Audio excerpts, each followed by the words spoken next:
One of the things we do before we talk about philosophy religion is philosophy religion tends to come at theology as a form of natural theology versus revealed theology. There's this concept of revealed theology and a concept of natural theology. Revealed theology is sort of where God's, up here in heaven, and God's there, and God sort of hands down the information to people, and people are down here, and they're going, oh, give us the information, and they're looking up. Whereas natural theology is more, the people are down here, but they're kind of studying and looking at the earth and looking at it, and they then go, you know what? Maybe this proves that there's something true up in heaven, that there is a God.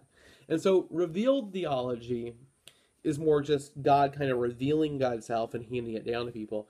And natural theology is the people kind of looking at nature, and then trying to make assumptions about what God is, or make, I shouldn't say assumptions, I should say deductions about what God is.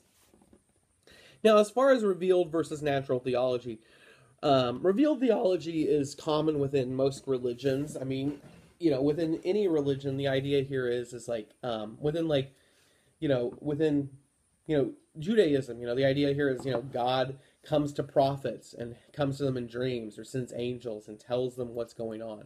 God hands Moses the 10 Commandments. I mean, this is very clearly God revealing God's self. God comes to Moses in a burning bush and talks to him. And so God comes and reveals and tells the people stuff. Christianity, I mean, here's a great example of revealed theology. In this case, God actually comes down to earth as a human and walks around, talks to people, and tells them stuff. And that's a form of revealed theology. In Islam, they believe that the angel, I think it was Gabriel, comes to the Prophet Muhammad and gives God gold tablets that he then copies, and it's a beautiful poem of the Quran. It's a very well respected, very well regarded, at least within the original text. Everybody says it's actually a very, very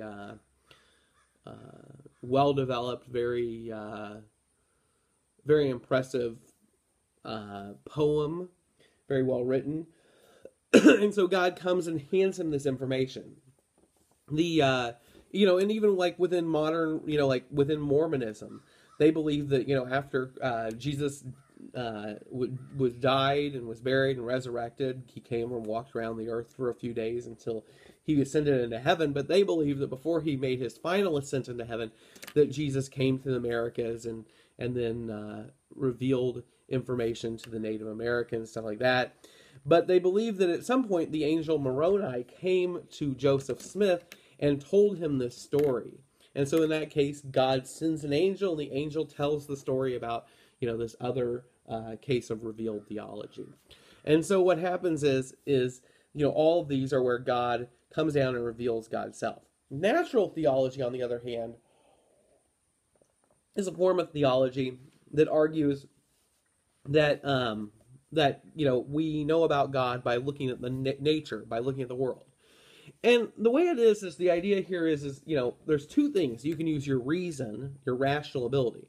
And the idea here is that, humans were given the ability to reason and to think by God. And so if God gave people the ability to reason and think, we should be able to use that and be able to analyze God. And so it's in fact using a gift that God gave to people in order to learn about God. And so there's a little bit of it comes about through reasoning.